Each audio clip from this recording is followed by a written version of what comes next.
84 लाख योनियों के प्रकार और उनके नाम आज मैं आपको बताने वाला हूं। ये जो नाम मैं आपको बताऊंगा ये अपने पुराण में से बताऊंगा। सामने आप जो एक श्लोक देख रहे होंगे, यह श्लोक जो है पद्म पुराण में से लिया गया है। तो आइए मैं सबसे पहले आपको 84 लाख योनियों के नाम बताता हूं और इस श्लोक के माध्यम से आपको समझाता हूं। तो ये जो श्लोक लिखा हुआ है इसको मैं पहले पढ़ देता हूं। ये क्या लिखा हुआ है? जलज नवलक्षाणी स्थावर लक्ष विंशति क्रमयो रुद्र संख्य कहा पक्षीणाम 10 लक्षणम त्रंसन लक्षाणी पशवा चतुर्लक्षाणी मानवा। तो इसका अर्थ मैं आपको समझाता हूं। तो जलज, जलज मतलब जलचल, जलचर, जो जल में रहते हो जीव जंतु, वो कितने प्रकार की जो है योनियां बताई गई हैं? नवलक्षाणी मतलब 9 लाख। कितनी बताई गई है? 9 लाख योनियां जो जल में रहती हो।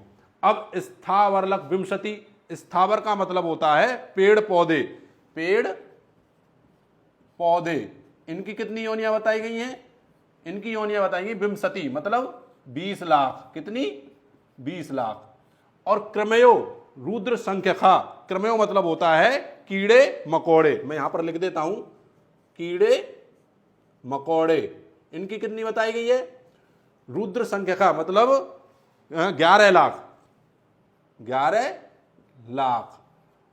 और पक्षी नाम 10 लक्षणम, और जो पक्षियों की योनियां बताई गई हैं वह 10 लाख बताई गई हैं। मैं यहां पर लिख देता हूं ताकि आप टोटल लगा सको। पक्षियों की कितनी बताई गई है? 10 लाख। और त्रिंसल लक्षाणी पशवा, पशवा मतलब पशु, पशुओं की जो बताई गई है वह 30 लाख बताई गई हैं। पशुओं की 30 लाख। और चतुर्लक्षाणी मानवा, जो मानव की जो बताई गई हैं वह 4 लाख बताई गई हैं। मानव की, किसकी? मानव की। तो अगर आप इनका टोटल लगाएंगे तो ये 84 लाख योनियां बैठेंगी। अब होता क्या है दोस्तों, अगर आप बुरे कर्म करते हैं मानव रूप में तो आपको इन्हीं योनियों में से जो है जन्म मिलता है। अगर आप अच्छे कर्म करते हैं तब जाकर के आपको फिर से मनुष्य जन्म मिलता है, या फिर ऐसा कहें अगर आप उससे भी बेहतर कर्म करते हैं तो आपको जो है मोक्ष की प्राप्ति हो जाती है और जन्म मरण के बंधन से आप छूट जाते हैं। अब इनकी गति किस प्रकार से होती है मैं आपको भाई बता देता हूं। गति इनकी प्रकार से होती है 4 प्रकार से। कैसे होती है? एक होती है अंडज, एक होती है पिंडज, और एक होती है स्वेदज, और एक होती है उद्भज।